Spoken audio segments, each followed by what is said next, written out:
Cambiamos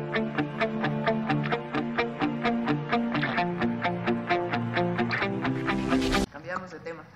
Con su permiso, Presidenta de México, muy buenos días a todas y a todos. Por instrucción de la Presidenta Claudia Sheinbaum, presentamos ahora un seguimiento de lo que se ha venido tratando aquí en esta tribuna, hoy los excesos en el Poder Judicial. Decir que integrantes del Poder Judicial de la Federación han emitido resoluciones, la que sigue, y amparos, frenando la aplicación de leyes diseñadas para beneficiar a la sociedad mexicana y garantizar los derechos de la ciudadanía. Como consecuencia, han intentado cientos de veces paralizar proyectos importantes, o como obras públicas o políticas de bienestar. También han retrasado la emisión de resoluciones y sentencias, generando impunidad y negando el acceso a la justicia. Adelante.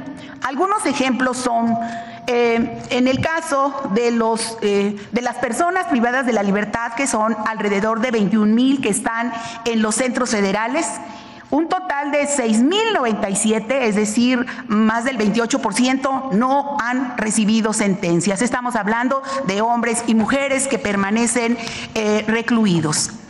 Otro ejemplo es la que sigue, en el Centro Femenil de Morelos, en el Penal Femenil Federal, de un total de 1,000 personas, 1,000 mujeres que se encuentran ahí, 415 personas privadas de la libertad, mujeres, han esperado entre 1 año y 17 años para una sentencia. Es decir, por ejemplo, aquí está la lista de cuánto es el rango de tiempo en espera. El 34% lleva entre 9 y 12 años de prisión sin la resolución de un juzgador. También la que sigue. Nos referimos aquí a los amparos y suspensiones contra leyes y obras y políticas públicas. A través de suspensiones, el Poder Judicial ha obstaculizado e impedido la aplicación de algunas leyes, obras y reformas que favorecen al pueblo de México, invadiendo con ello la competencia de poderes. Algunas de las leyes y las suspensiones de amparo vienen en este cuadro. Esta es información de la Consejería Jurídica del Ejecutivo Federal. Por ejemplo, la ley de la industria eléctrica lleva 161 suspensiones de amparo. La ley de la Guardia Nacional que tanto bien hace a los mexicanos, 5 suspensiones de amparo. La ley de minería, 5. El Fondo de Pensiones para el Bienestar, que apoya, que ayuda a los trabajadores mexicanos, lleva 25. Y la extinción de fideicomisos del Poder Judicial de la Federación, 717. Evidentemente, otros como los vapeadores que dañan a nuestra juventud, 240 suspensiones de amparo. Otras, adelante, las del Tren Maya 2, otras en políticas públicas como los libros de texto gratuitos, su entrega en el periodo 2023-24, 26 suspensiones de amparo, las áreas naturales protegidas 5, supresión de la Junta Federal de Conciliación y Arbitraje 73, conferencias matutinas también, la parte del derecho a la libertad de expresión 8 y también de las áreas naturales protegidas. Adelante.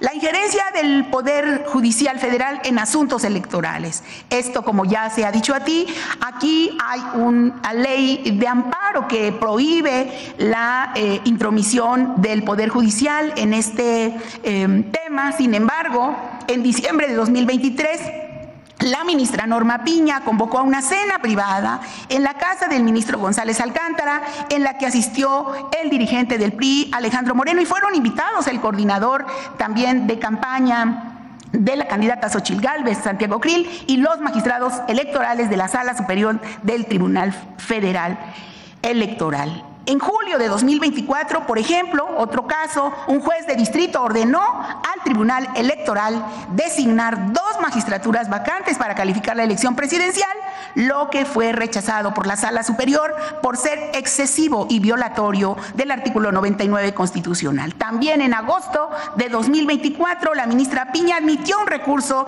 del dirigente del PAN, Marco Cortés, para que la Corte interpretara y definiera los criterios para la asignación de diputaciones plurinominales en el Congreso.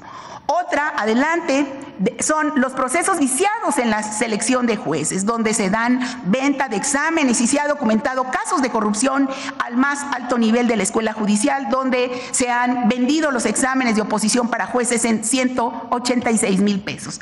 También el tema de los concursos de oposición que han sido impugnados por los propios jueces y los magistrados con frecuencia por la inequidad y el influyentismo y la falta de criterios objetivos, pues solo las personas cercanas a jueces y magistrados resultan vencedoras.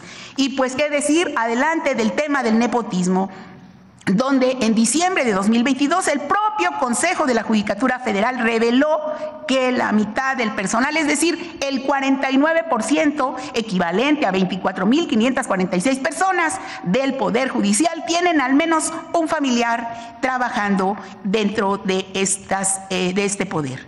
El 85,4% de los magistrados y el 67% de los jueces tienen familiares en el Poder Judicial.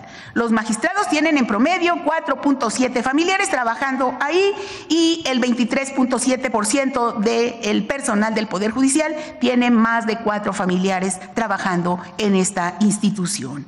La persona que acumula más familiares en el Poder Judicial tiene 26 parientes, incluyendo un magistrado, 13 secretarios, 2 actuarios y 10 oficiales. Esto de acuerdo a la información oficial del propio Consejo de la Judicatura.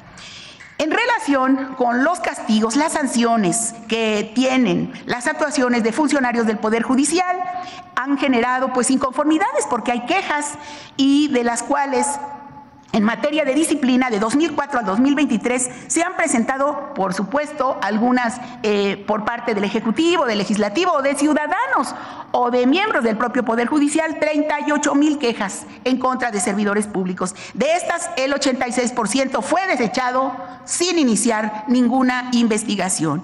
Del resto de las quejas que sí se investigaron, el Consejo de la Judicatura solo sancionó a 472 jueces y magistrados, pero enseguida vienen el tipo de sanciones. El 0.7% del total, 0.7% del total recibió un apercibimiento y una amonestación. El 0.2% del total o 0.2% del total recibió una suspensión momentánea. El 0.1 del total, 0.1 del total, recibió una destitución que en muchos de los casos después son con amparos, otra vez regresan a trabajar. Inhabilitaciones, 0.06 del total, que son 23, y sanciones económicas 14, que es el 0.04. De esto, y de enero a septiembre de 2023, el Poder Ejecutivo y la Fiscalía General de la República presentaron 72 denuncias contra jueces y magistrados ante el Consejo de la Judicatura Federal, ninguna con sanción. Sobre salarios y prestaciones, esto que está totalmente fuera de la ley. La Constitución, recordar que establece la Constitución desde la reforma del artículo 127, fracción 2 de 2019, que dice que ningún servidor público podrá recibir remuneración por el desempeño de su función, empleo, cargo o comisión mayor a la establecida para el presidente de la República en el presupuesto correspondiente. Bueno, pues el salario de los ministros contempla todo esto que está aquí y alcanza un ministro de la Corte un salario de 792,256 pesos mensuales, que contempla el sueldo base, la compensación, las previsiones de previsión social, la prima vacacional, el aguinaldo, el seguro de vida, el seguro de gastos médicos mayores, el seguro de separación individualizado, el estímulo de antigüedad, el pago por riesgo, los viáticos para restaurantes de lujo, el apoyo de gasolina y el apoyo para vehículo blindado. En el mismo caso está el salario de un consejero de la Judicatura, que tiene un salario mensual de 460,787 pesos, adelante y el salario de un magistrado de 374,203 pesos. Evidentemente que esto está adelante, el salario de un juez de distrito, del salario mensual de 337,575 pesos. También vamos a ver rápidamente el estatus de audiencias, órdenes de aprehensión y cateos no celebrados ahora que están en el paro judicial.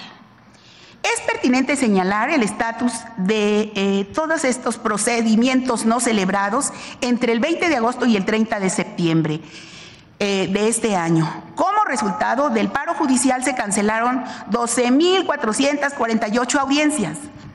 Hay que decir que todos los empleados del Poder Judicial siguen recibiendo su salario, aunque están en paro, pero en tanto este es el déficit que se tienen sobre la celebración de las audiencias. Esta es información de la Fiscalía General de la República.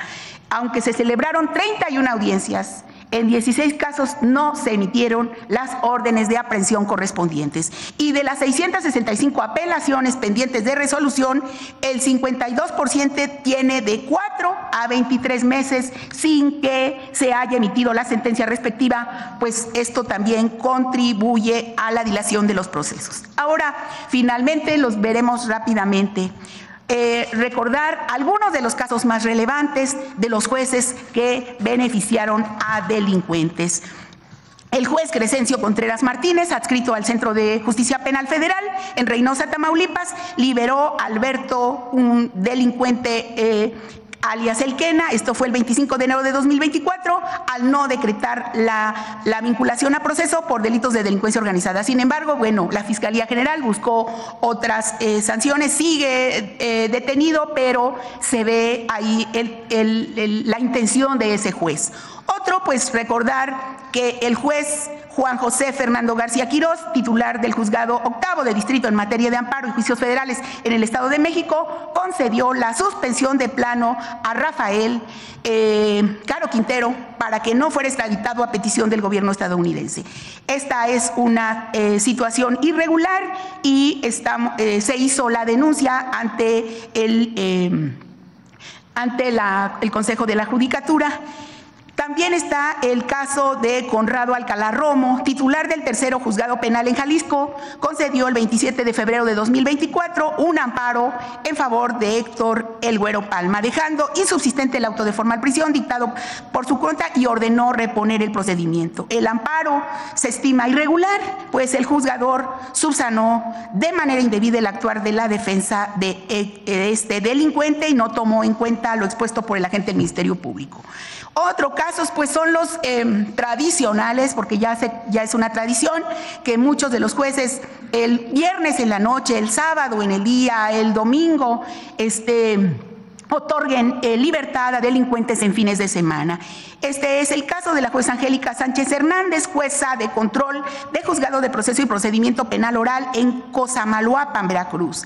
Ella también dio una notificación para que el sábado 3 de junio el Centro Penitenciario Federal diera el egreso de Itiel, alias el Compa Playa. Él es integrante del Cártel Jalisco Nueva Generación y está acusado de homicidio de un diputado local en Veracruz.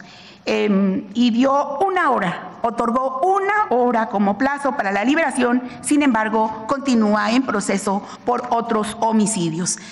También el caso del juez Rogelio León Díaz Villarreal, quien dio un plazo de 3 horas, también un domingo en la mañana, para la liberación de Abraham alias El Rodo, integrante del Cártel Jalisco y hermano del líder del Cártel Jalisco, acusado de portación de arma de fuego y de delitos contra la salud. Sin embargo, este juez le dio la libertad. También el caso de otro juez que en un sabadazo le dio también la libertad el 28 de junio de 2024 y con un plazo de 24 horas para que fuera liberado de forma anticipada Marcelino N., alias El Fantasma, integrante del Cártel de Sinaloa, y también él estaba acusado de delitos contra la salud y de posesión de arma de fuego. También ha dado cambios de medidas cautelares para mandarlos a domicilio, el magistrado Juan Pedro Contreras Navarro del Tribunal Colegiado de Apelación en materia del primer circuito, él otorgó un amparo a Emilio N. para mandarlo a su domicilio, a pesar de todos los delitos. También el mismo caso para Francisco Javier, ex gobernador de Tamaulipas, señalado por vínculos con la delincuencia organizada y operaciones de recursos de procedencia ilícita. Esto fue por la jueza Adriana Yolanda Vega, jueza octava de distrito en Tamaulipas, quien otorgó el 30 de noviembre de 2023 un amparo a este exfuncionario para dejar insubsistente una orden de aprehensión de fecha 4 de octubre de 2022. También está el caso del magistrado del 9º Tribunal Colegiado en materia penal del primer circuito. Estos magistrados, Michel Franco, José Manuel Torres y Juan Carlos Ramírez Benítez, concedieron el 24 de junio por unanimidad de votos una suspensión provisional al exgobernador de Veracruz, Javier N., para evitar que sea detenido por alguna otra orden de aprehensión en su contra, sin importar el delito que se trate. Adelante. También está el juez séptimo del Distrito de Amparo en materia penal en la Ciudad de México, Julio Beredín Sena Velázquez, quien otorgó el 13 de mayo de 2024 un amparo directo a José Rodolfo, quien es presunto líder del grupo criminal de los Beltrán Leiva, para evitar su traslado del reclusorio preventivo sur de la ciudad al altiplano. Y está también el caso de el juez Marco Antonio Beltrán Moreno, juez de distrito especializado en el sistema penal, adscrito al Centro de Justicia del Estado de México, quien modificó el 29 de septiembre la prisión preventiva justificada contra Roberto N., exgobernador de Quintana Roo, y lo cambió por una colocación de un brazalete electrónico y arraigo domiciliario. También está finalmente el caso de los magistrados Rubén Arturo Sánchez Valencia y Luis Alberto Castro Velázquez, magistrados del primer tribunal del colegiado en materia penal del segundo circuito en el Estado de México, quienes votaron el 15 de noviembre de 2023 a favor de otorgar un amparo a José Luis N., expresidente municipal de Iguala, Guerrero, para que se le dictaran otras medidas cautelares distintas a la prisión preventiva oficiosa. Sin embargo, pues él continúa en prisión por otras causas. También pues está el tema de la jueza séptima de distrito en materia administrativa de la Ciudad de México, María Isabel Bernal Hernández, quien otorgó el 2 de octubre una suspensión definitiva a favor de Tomás para que funcionarios de la Secretaría de Gobernación se abstuvieran de condenarlo ante la opinión pública y de emitir juicio alguno sobre el hecho que se investiga hasta que no se acredite delito alguno. Él tiene responsabilidad sobre el tema del caso Ayotzinapa. Finalmente, estoy buscando aquí si pueden poner una nota que tiene el periódico Milenio Hoy, donde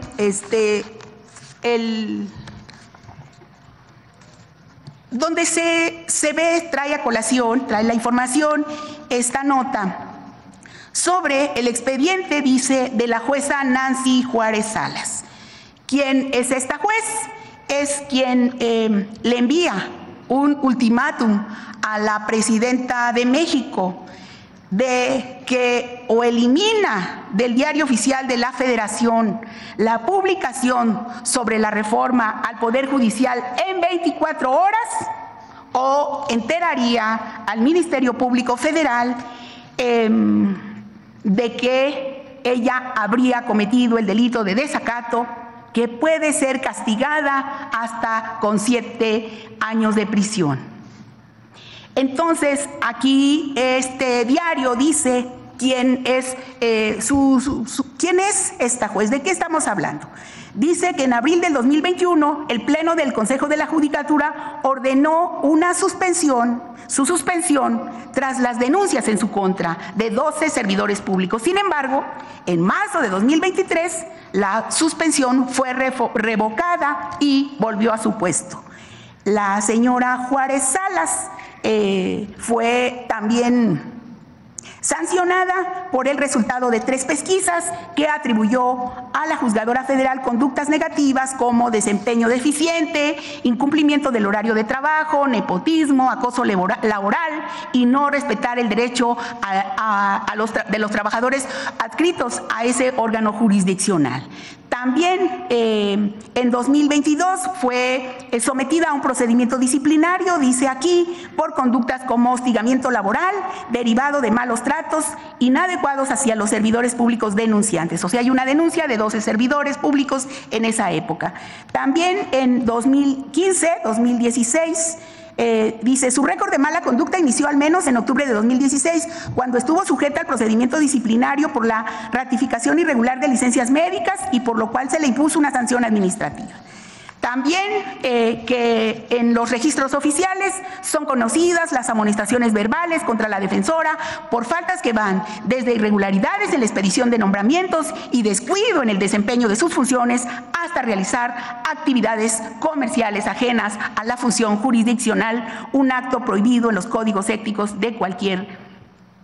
Pese a todos sus registros, esta jueza adscrita al juzgado 19º al distrito en Coatzacoalcos, Veracruz, sigue denunciando a la presidenta y porque ella cumple con la ley. ¿Sería cuánto, presidenta? Gracias.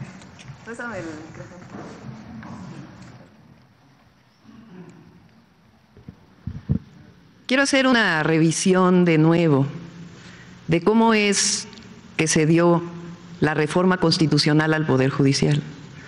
La secretaria de Gobernación ya puso algunos de los casos de las irregularidades del Poder Judicial. ¿Cómo se cambia la Constitución? El artículo 39 de la Constitución Política dice: la soberanía nacional reside esencial y originariamente en el pueblo, todo poder público dimana del pueblo y se instituye para beneficio de éste. El pueblo tiene en todo tiempo el inalienable derecho de alterar o modificar la forma de su gobierno.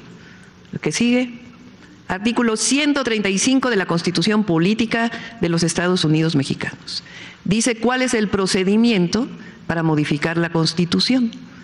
La presente Constitución puede ser adicionada o reformada.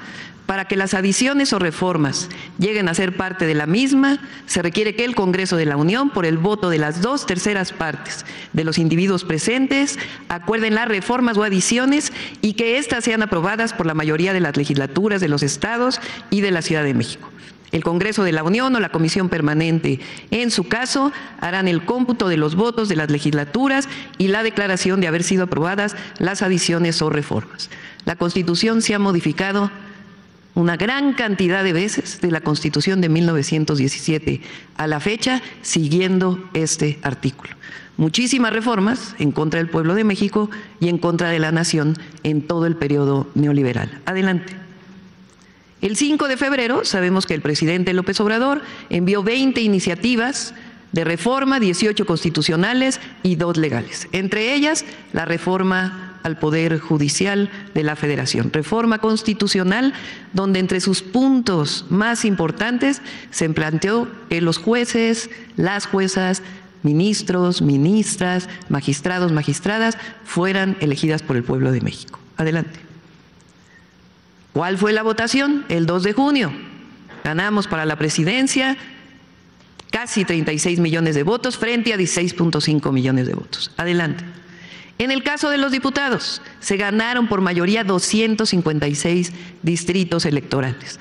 La oposición ganó 42 distritos nada más. 42. Adelante.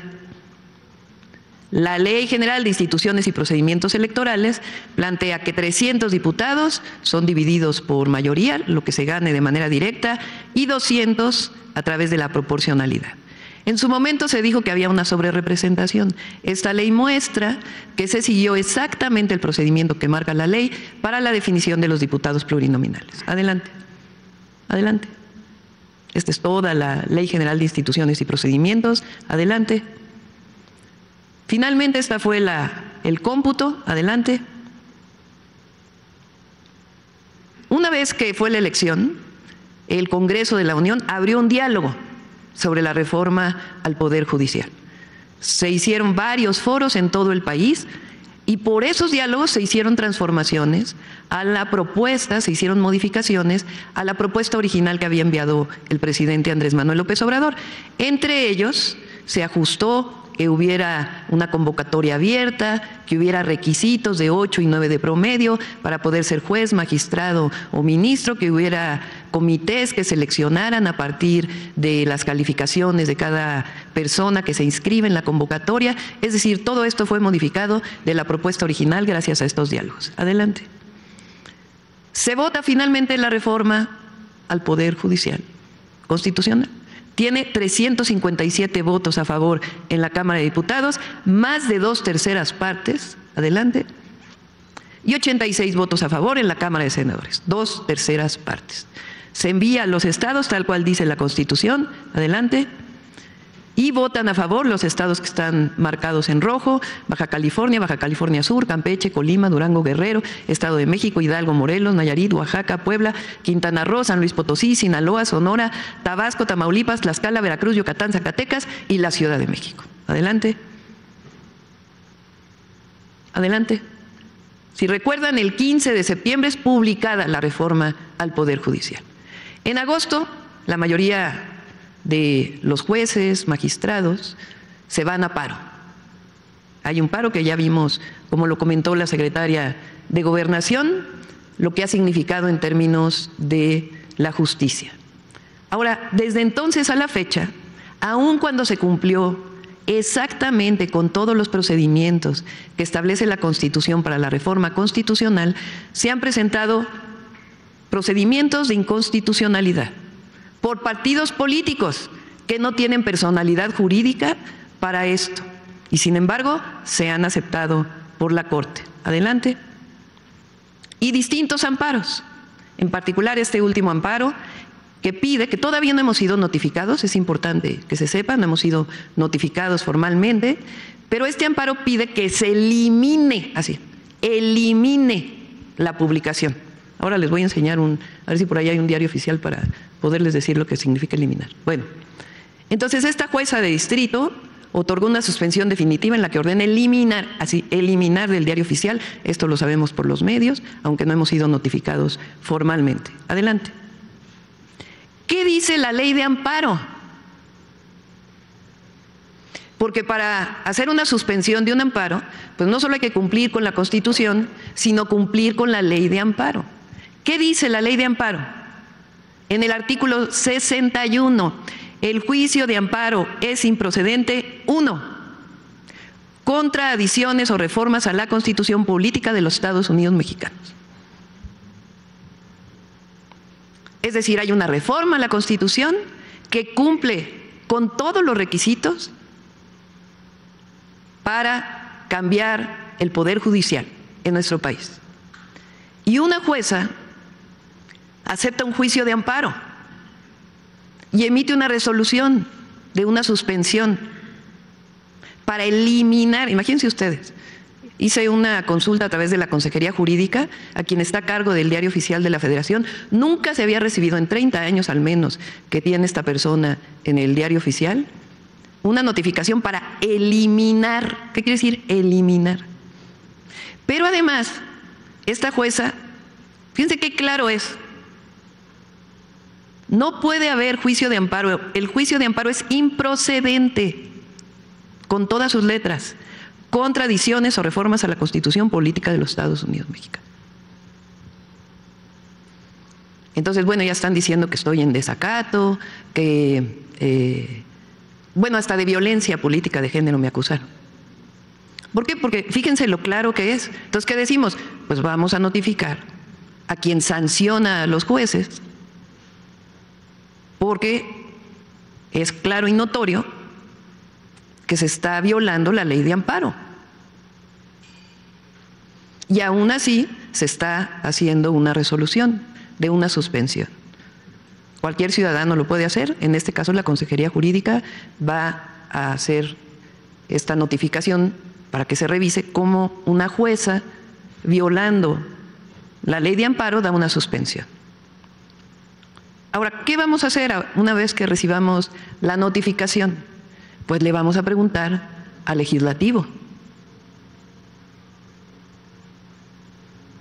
porque cuando envía el legislativo al entonces presidente Andrés Manuel López Obrador la reforma constitucional, dice publíquese en el Diario Oficial de la Federación.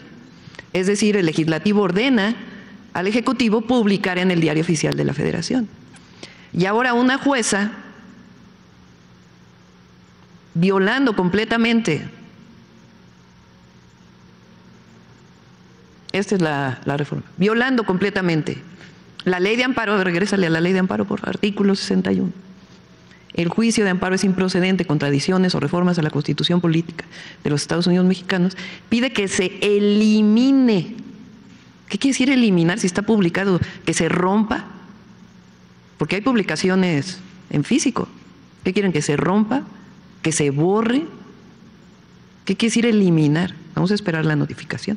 Pero en el momento que se reciba la notificación, pues lo que va a hacer la Consejería Jurídica es enviar al H Congreso de la Unión una pregunta. ¿Es factible que una jueza pida esto?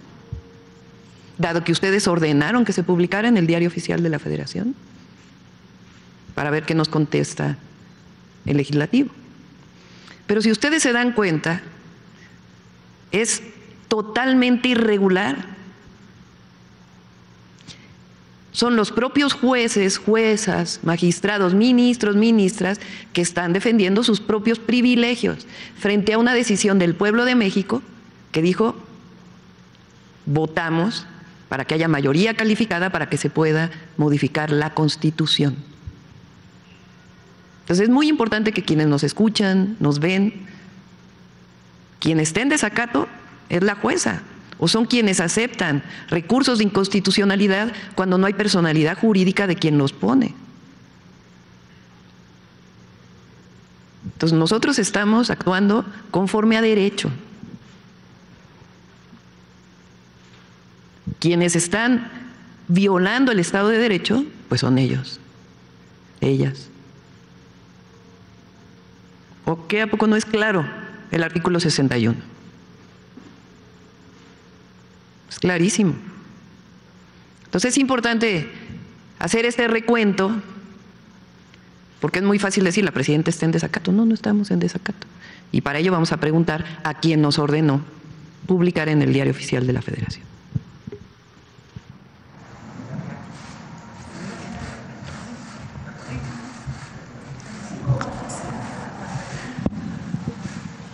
Buenos días, Liliana Piña de tiempo.com.mx y Puente Libre en Ciudad Juárez.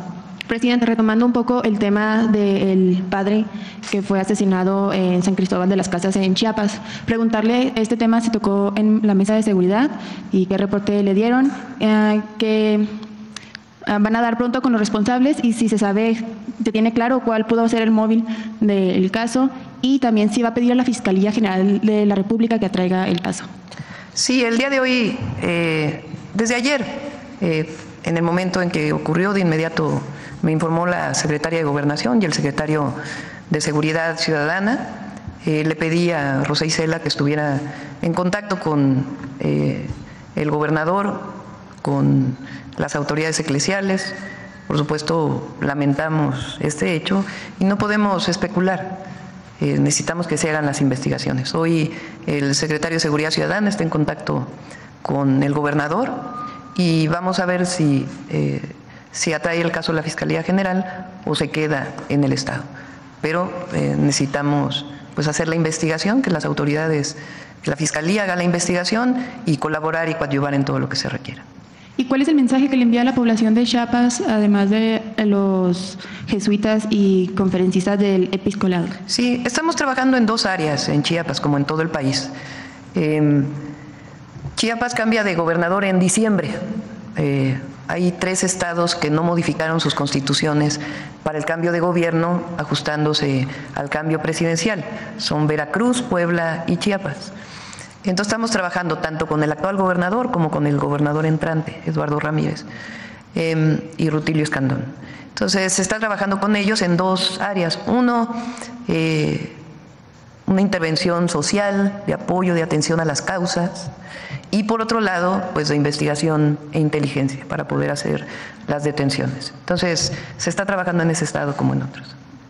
Muchas gracias. En otro tema, Presidenta, ayer la Fiscalía dio a conocer que Héctor Melicio Cuen fue asesinado en el rancho, en donde secuestraron a Ismael El Mayo Zambada, esto el pasado 25 de julio. Preguntarle, Presidenta, si insistirá a Estados Unidos sobre el informe del caso y si se realizará una colaboración también con Estados Unidos para la investigación, y también saber si van a iniciar investigaciones del gobernador o si ya dio una declaración. Le corresponde a la Fiscalía General de la República.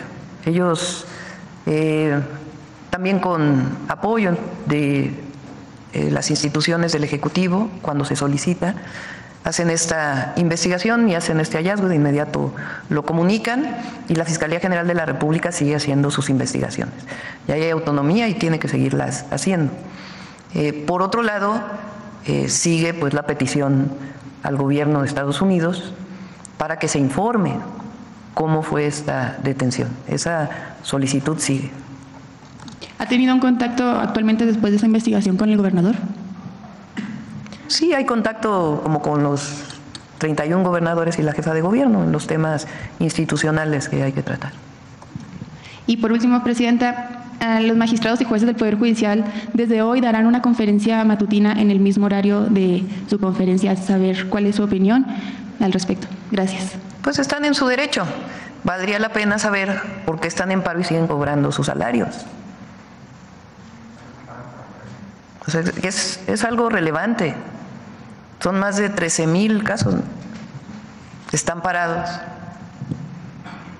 Entonces, si están en paro, ¿por qué siguen percibiendo salarios?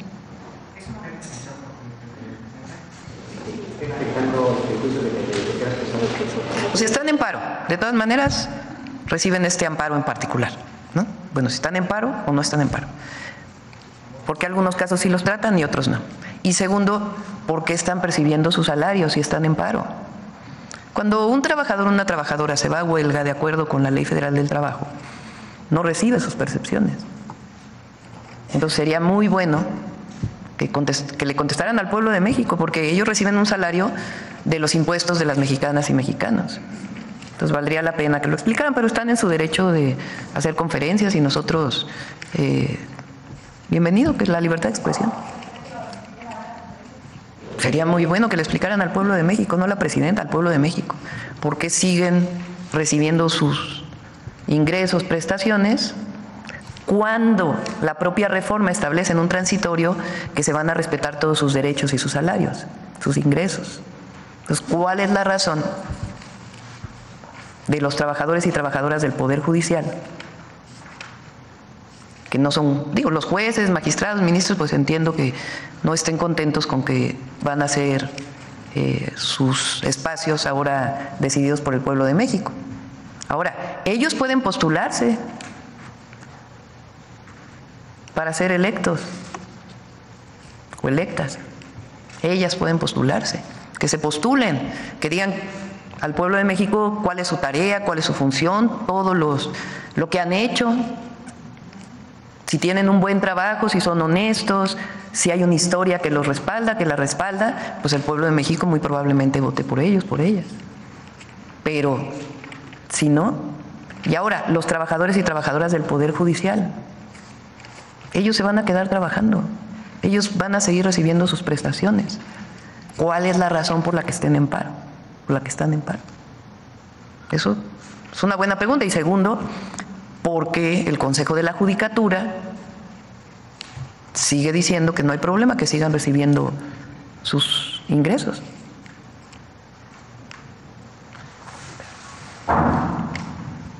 Gracias, Presidenta. Muy buenos días a todas y a todos. Liliana Noble, de Pulso Saludable. Sobre esta reforma en las escuelas, Presidenta, ¿qué va a pasar si mamá o papá deciden enviarle un lunch no saludable que contiene estos ingredientes críticos que le llaman los expertos a las niñas, los niños, los adolescentes, y lo come ahí en el salón o en la hora del recreo? ¿Va a tener alguna invitación a que no hagan esto? Y también saber qué va a pasar con los que venden afuera. De pronto No todo lo que vende tiene etiquetado con sellos de advertencia, pero sabemos que son frituras que están hechas con grasas trans que producen elevado colesterol en la sangre y son causantes de hipercolesterolemia, y esto genera infartos. Esa sería mi primera pregunta. Gracias. Sí, por eso Mario planteó, si quieres comentar también, Mario, son 180 días para que entren las normas, para que sean, digamos, obligatorias ya, 180 días. ¿Qué se va a hacer en este proceso? Pues un proceso educativo, de formación, de capacitación, de información, de tal manera que en las cooperativas de las escuelas se conozca. Es mucho mejor comer un taco de frijoles que una bolsa de papas. Es mucho mejor un agua de Jamaica que un refresco. Tiene mucho azúcar, hace daño a la salud. Entonces, lo importante es que haya la educación para que sea en la escuela y en el hogar. Por eso los lunes son de vida saludable. Entonces, no es que se vaya a sancionar al papá o la mamá, pero en la medida que eduquemos, capacitemos, formemos, pues los papás y las mamás no van a enviar comida chatarra a los niños al mediodía, y lo que se vende en las cooperativas pues va a ser comida saludable. Gracias, Presidenta. Y como segundo cuestionamiento, el día 12 de agosto del 2003, México ratificó el ingreso al Convenio Marco para el Control del Tabaco como primera nación de las Américas. Después, en el 31 de mayo del 2022, el expresidente Andrés Manuel López Obrador, por decreto, dijo que se prohibía la comercialización, la publicidad de los productos de tabaco calentado, de los vapeadores, de los cigarros electrónicos. En febrero pasado, en Panamá, México fue aplaudido de pie por ser uno de los países que más apego tienen al Convenio Marco para el Control del Tabaco. Es un país que está haciendo punta de lanza junto con Brasil y también Panamá. Yo quisiera conocer qué se está haciendo al respecto. El decreto o la reforma número 9 de vapeadores y fentanilos habla explícitamente de esto, pero también quisiera saber qué hará su gobierno, Presidenta. Primero, saber si los pictogramas van a mejorar, van a cambiar en las cajetillas, si ya van a ser completos o cómo va a ser este asunto. Y en segundo, hay un nuevo producto emergente que sacó la industria. No estoy en contra de ninguna empresa, pero no hacen productos que generen bien a la salud, y se llaman bolsas de nicotina. Es como estos bolsitas que nos dan en los restaurantes que contienen sal, más o menos algo así, y los jóvenes la utilizan con el dedo, se la ponen directamente en las encías, esto con la finalidad de suplir un efecto del tabaco. Ellos le llaman que es la transición, ya no uses tabaco, ahora usa un cigarro electrónico, un vapeador, o usa una bolsa de nicotina. Y dicen los expertos que cualquier producto que contenga nicotina no es compatible con la vida. Más o menos, para que la gente conozca, Presidenta, entre 50,000 pesos y hasta 200,000 pesos cuesta un ciclo de un mes de tratamiento de alguien que tiene cáncer de pulmón. Más o menos entre el 70% de los cánceres de pulmón son atribuibles a personas, a usuarios, desafortunadamente, del tabaco. ¿Qué se haría al respecto de todo esto? Gracias. Está en proceso la aprobación de la prohibición de vapeadores. Esperamos que este mismo año salgan todas las reformas que se presentaron el 5 de febrero. La electoral, esa no fue aprobada por la comisión, y también hay algunos otros temas en algunas otras que se están revisando, pero no cambian la esencia de lo que se presentó. Y ahí está la de vapeadores. Entonces, esa reforma tiene que pasar. Y si te parece, invitamos al secretario de Salud. En una mañanera vamos a regresar a partir del próximo mes a que los martes haya informe de seguridad e informe de salud. Se está haciendo un programa muy completo para atención y prevención de la salud.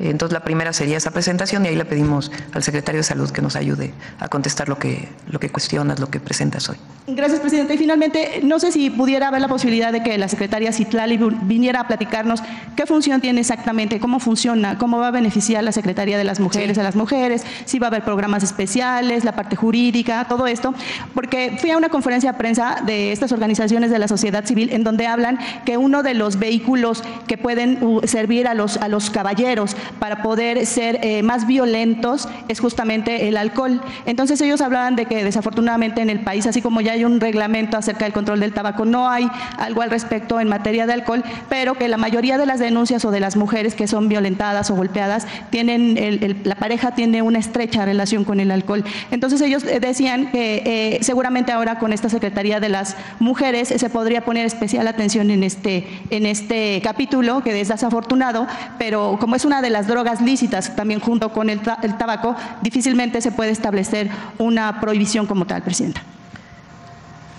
Bueno, son dos temas, ¿no? El alcohol y el proyecto de la Secretaría de las Mujeres. Si recuerdan, estuvo aquí Citlali cuando se presentaron las modificaciones constitucionales, la propuesta de modificaciones constitucionales y legales para apoyo y protección de las mujeres y para que quede en la Constitución el derecho a la igualdad sustantiva. Y además ella tiene un programa. Además se presentó la cartilla de derechos de las mujeres. Entonces dimos un mes más o menos para que se pueda tener un primer documento de la cartilla y ahí la podemos invitar para que pueda platicar todas las funciones que va a tener la Secretaría de las Mujeres, los programas, cómo va la cartilla y además pues le pedimos también al Secretario de Salud sobre el tema del alcohol. Nosotros, así como es el tema de la alimentación, ponemos gran énfasis en la educación, en la promoción, en la capacitación, en la formación. Es mejor la conciencia de la ciudadanía respecto al daño que le puede provocar un cigarro, las bebidas alcohólicas, etcétera, que estar también regulando todo. Entonces hay que ver hasta dónde se regula, que es importante, y también, sobre todo aquello que hace tanto daño a la salud, y la otra parte que es muy importante de la educación social, comunitaria. Gracias. Acá, vamos uno por uno. Muy buenos días, Presidenta. Abundar un poquito sobre el tema del asesinato del cura. ¿Qué más se tocó en el Gabinete de Seguridad? Y aprovechar también si ya se unió el fiscal a estas reuniones. Esa sería mi primera pregunta. Sí, hay un representante de la Fiscalía General de la República en las reuniones del gabinete y además de las propias reuniones del gabinete, pues hay reuniones. Recuerden que nosotros respetamos la autonomía de la Fiscalía, pero eso no significa que no haya coordinación para la detención de delincuentes. Entonces se está trabajando en esta coordinación y damos más información en cuanto tengamos pues más información sobre el lamentable asesinato del padre Encherro. ¿El fiscal no le ha dado fecha para que asista presencial? Quedamos en esto, que viene un representante de la Fiscalía y además hay reuniones cada determinado tiempo con el secretario de Seguridad Ciudadana y el propio fiscal. Y por otra parte, sobre el tema del INAI y la nueva Secretaría, preguntarle cómo van las mesas de trabajo con la Secretaría de Gobernación y cómo se va a manejar el sistema de acceso a la información de transparencia. Sí, ¿quieres comentar que te reuniste? Sí, muchas gracias. Con su permiso, Presidenta. Pues recibimos a los comisionados, a las comisionadas, al comisionado y comisionadas, y hablamos con ellos, les escuchamos los planteamientos que tienen sobre ellos. Saben claramente que la reforma sobre los organismos autónomos va hacia adelante. Sin embargo, a nosotros nos instruyó la presidenta Claudia Sheinbaum de escucharlos y de tomar en cuenta lo que ellos estaban planteando. Entonces, bueno, ellos hicieron diversos planteamientos y pues a la Secretaría de Gobernación le tocó la recepción de ellos. Y quedamos de que si tenían algunos otros comentarios al respecto los recibiríamos, pero les dejamos muy claramente en la mesa que la ley sobre la reforma a los organismos autónomos y a los órganos autónomos va hacia adelante. Eso es básicamente. Y bueno, fueron muchos planteamientos, duró un poquito más de una hora y pues es diálogo que se lleva de la Secretaría de Gobernación con muchos otros organismos y lo seguiremos haciendo. Y disculpe, ¿se analiza que estos funcionarios estén trabajando ahora en esta actual secretaría o sería personal nuevo? Son consideraciones que van a tomar la Secretaría de la actual Función Pública y próxima Secretaría Anticorrupción, entonces, y Buen Gobierno. y lo que nosotros pensamos es que la mayoría de los trabajadores, que son técnicos, etcétera, pues van a mantener sus derechos, pero llegando a la nueva secretaría, pues habrá que ver. Pero sí, definitivamente, en el caso de los comisionados, pues la ley es muy clara al respecto, ¿no? Muchas gracias. Acá. Buenos días, Presidenta, funcionarios. Adriana Estela Flores, del Instituto Mexicano de la Radio. Yo quisiera abundar un poco más, Presidenta, sobre el caso de Chiapas, sobre más allá, mientras se llevan a cabo las investigaciones en torno al asesinato del sacerdote, ¿qué va a pasar respecto a las denuncias que él hacía? Él se volvió uno de los rostros más emblemáticos respecto a las denuncias sobre la violencia en esa entidad. Él había hablado y denunciado el desplazamiento forzado de comunidades indígenas, también el surgimiento de grupos de autodefensa, también el desprecio, sobre todo del gobernador de Chiapas. Él decía que el gobierno no solo no hace nada, sino que sistemáticamente pues niega la existencia de esta violencia y señalaba que con esta violencia que se vive en Chiapas ya no se aguanta. Le quisiera preguntar, Presidenta, ¿cuál es el diagnóstico que se tiene sobre lo que se está viviendo en Chiapas? ¿Qué es lo que se está viviendo allí y qué va a hacer su administración para frenar toda esta ola de violencia en esa entidad? Sí, si gustan, dedicamos un día a hablar del tema de Chiapas y de otros estados de la República. El día de mañana, por ejemplo, viene la gobernadora de Guanajuato al Gabinete de Seguridad. Es de otro partido político, pero eso no quiere decir que no nos coordinemos para la seguridad de los habitantes de Guanajuato. Y es necesario, de hecho ya están en Celaya, en León, hay una estrategia desde antes y cuando llegamos la reforzamos, en particular en Celaya y en León, Guanajuato, en Salamanca también. Entonces estamos trabajando ahí, viene la gobernadora y vamos a entrar pues a pacificar y a poner orden en Guanajuato. De igual manera vendrán pronto el gobernador actual y el nuevo gobernador, el gobernador electo, para poder trabajar conjuntamente la estrategia para Chiapas. Cada estado es distinto. En algunos casos se tiene que entrar con mayor fuerza en la atención social por diversas razones. En otros es más importante, sí, la atención social, porque en todos es importantísima, pero también la estrategia de detención de quienes generan violencia. Entonces, en todos los casos hay una estrategia general, pero se hacen estrategias particulares para cada entidad de la República. Entonces, ustedes saben que en Guanajuato, si vemos por homicidios, Guanajuato es la entidad que tiene más homicidios en el país. Le siguen después otras entidades, dependiendo del mes. Está Chihuahua, Estado de México, a veces es Baja California, y estamos trabajando. Ya vino la gobernadora de Baja California y se está haciendo una estrategia que no es que de un día a otro se pueda resolver, pero hay una estrategia que se va a notar en poco tiempo. Entonces lo mismo es para Chiapas. Y en ese caso, si nos permiten que podamos un día, cuando venga el Gabinete de Seguridad, platicar qué se está haciendo y cómo se va a proteger a la ciudadanía en Chiapas. Presidenta, y si me permite sobre este tema que ya estaban denunciando aquí en este momento, sobre la actuación del Poder Judicial para frenar políticas, leyes y otras acciones o proyectos de infraestructura de su administración. Usted hace varias conferencias, expresaba su respaldo al presidente de Colombia, Gustavo Petro, ante lo que él consideraba o llamó como un golpe de Estado en su contra, luego de que se activó esta investigación por parte de las autoridades electorales de Colombia respecto a una situación respecto a sus gastos de campaña. Yo le quisiera preguntar, Presidenta, si considerando estas actuaciones que se están dando por parte del Poder Judicial, lo que señalaba la Secretaría de Gobernación respecto a cómo están emitiendo suspensiones en contra de normativas y otras cuestiones, lo que también decía la consejera jurídica Ernestina Godoy respecto a que se vulnera el pacto federal y lo que señalaba el ministro en retiro Saldívar. Si usted considera, Presidenta, que también se está activando o su administración está frente a un intento de golpe judicial o lawfare en contra de su administración, Presidenta. No, no lo creo. Son resistencias de jueces, juezas, magistrados, magistradas frente, o ministros, ministras frente a la reforma. Nosotros se ganó por una amplísima mayoría, casi 60% de la votación. Eso permitió que hubiera una mayoría calificada en la Cámara de Diputados, en la Cámara de Senadores, y que la mayoría de los congresos locales hayan aprobado el cambio constitucional. Ellos tienen resistencia porque no quieren dejar pues el puesto que tienen. pero ya hay un cambio constitucional. Lo que desde nuestra perspectiva no está bien es que desde la propia Corte o los propios jueces violen las leyes que son tan claras. O sea, se está queriendo poner que la presidenta está en desacato, cuando los primeros que están violando las leyes y vulnerando el Estado de Derecho son los propios jueces, juezas. No solo por todo el planteamiento que hizo aquí la secretaria de Gobernación, que se había presentado previamente, sino en particular violentando la ley de amparo.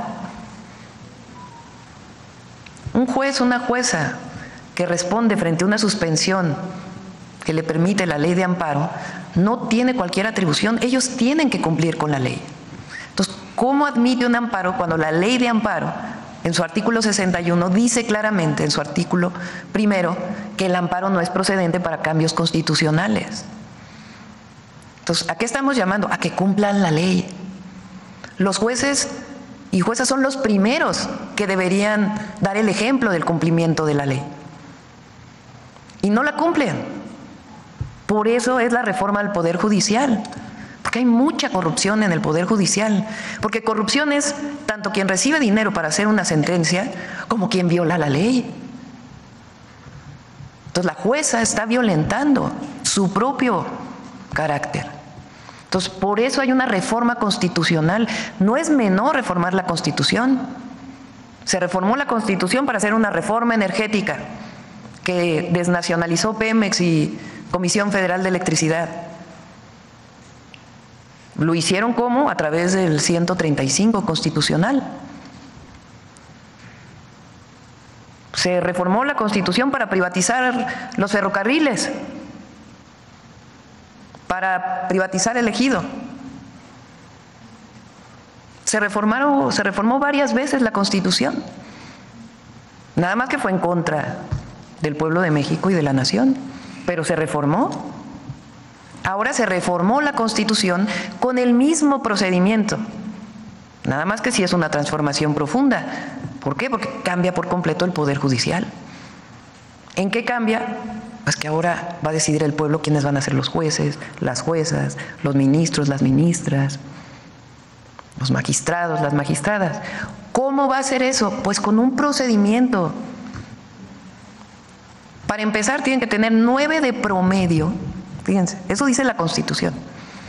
Quien aspire a ser juez, jueza, magistrado, magistrada, ministro, ministra, tiene que tener al menos 8 de promedio en su carrera y 9 en la materia a la que va a aspirar a ser. O sea, ya nada más las calificaciones. Pero además tienen que entregar cartas de recomendación, tienen que hacer un ensayo, tienen que presentar su currículum. En el caso de magistradas, magistrados, ministras, ministros, tienen que tener un antecedente de haber trabajado en áreas afines. Va a haber un comité que va a asegurarse de que todo lo que están presentando es válido. Va a haber incluso entrevistas de estos comités que tienen que ser de personas honestas y capaces en sus áreas. Se presenta por el Poder Judicial, por el Congreso y por el Ejecutivo y después va a votación. Entonces, todo un procedimiento. ¿Qué quiere el pueblo de México? Un Poder Judicial honesto. Honesto, que permita que haya justicia en el país. La Cuarta Transformación esencialmente es un movimiento por la justicia social, por la justicia para las mujeres, por la justicia ambiental y por un sistema de justicia en el país que le dé justicia al que menos tiene, que trate por igual al que menos tiene que al que más tiene, que no tenga que pasar por un proceso mercantil corrupto para poder ganar un juicio, y que sea democrático. Si ya se elige a la presidenta, al presidente, por el voto popular, a los diputados, diputadas, senadores, senadoras, por el voto popular, ¿por qué no bajo este procedimiento puede elegirse al Poder Judicial con el voto popular?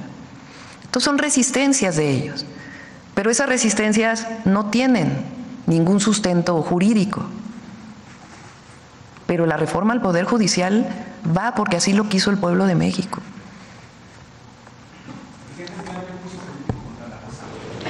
Sí, pero nosotros no nos vamos a meter en ello. No se trata de eso. Ahora, si ponemos una queja en el Consejo de la Judicatura, ¿Por qué? Porque desde nuestro punto de vista, además es público y notorio con lo que presente, pues no está en sus funciones esta suspensión. Entonces que lo analice el Consejo de la Judicatura. Eso es todo. Pero no vamos a entrar nosotros a juicios políticos y ¿qué queremos todas y todos los mexicanos? Pues que avance este proceso. Ya quien no estuvo incluso a favor de la reforma al Poder Judicial, una persona como Diego Valadez, que es reconocido por mucha gente como un constitucionalista, nosotros pues tenemos nuestras diferencias con él, pero ya dijo, ya pasó, vámonos a lo que sigue y que se haga bien y lo vamos a hacer bien entre todas y todos.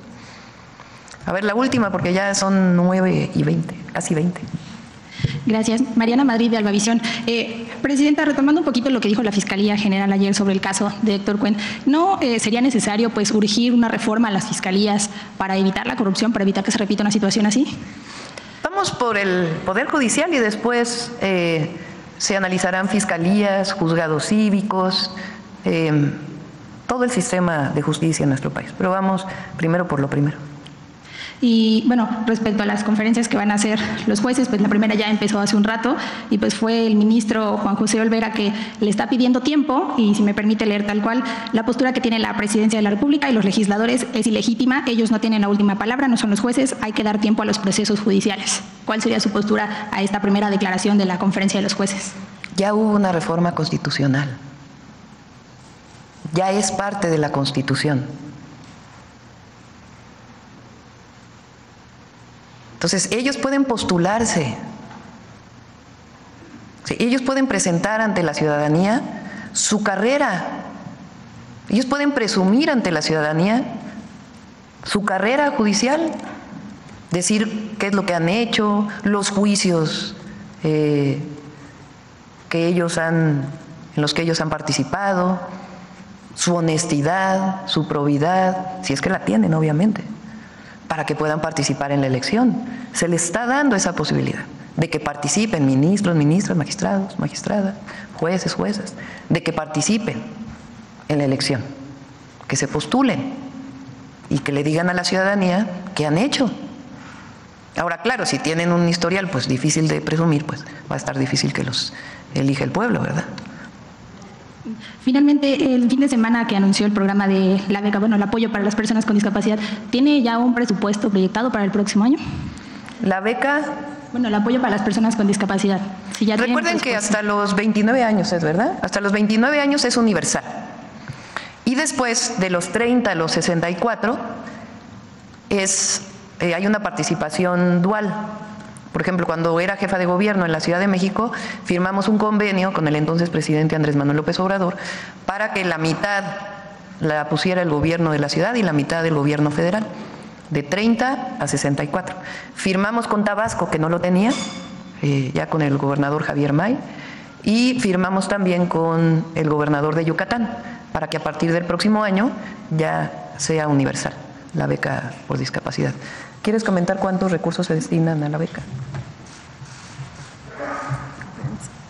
Anualmente, para este 2024, tenemos 26.500 millones de pesos, de los cuales 23.000 millones son para la pensión universal para los menores de 30 años y 3.500 millones es la aportación del gobierno federal al fideicomiso para el bienestar en materia de discapacidad, que es donde depositan los estados los recursos y también la federación, y ya se hace una suma para entregar la pensión universal ya en 23 estados, bueno, 21 actualmente, y se sumaron estos dos que ya informó la presidenta y esperamos que se sigan sumando los que todavía faltan.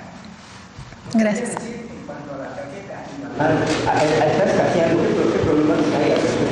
No tengo el reporte de que escasee, la tarjeta hace tiempo que, por el contrario, estamos haciendo el trámite a través de los módulos de la Secretaría de Bienestar. Antes se hacían 100,000 credenciales al año, hoy ya estamos llegando a 4 millones de personas que tienen ya la credencial de INAPAM desde hace 2 años que ya lo tomamos en la Secretaría de Bienestar. Se distribuye en todo el país, hemos distribuido 30 millones de credenciales para que puedan usarse en los módulos. Alguna situación pueden llamar a la línea de bienestar o por la página de la Secretaría, pero funciona de manera regular. Específicamente en la zona de la calle donde no hay, por momento no hay. Bueno, lo vamos a revisar, pero es un trámite muy regular que además buscan mucho a las personas adultas mayores porque les ofrecen descuentos, les ayuda para su economía. Con permiso. Gracias.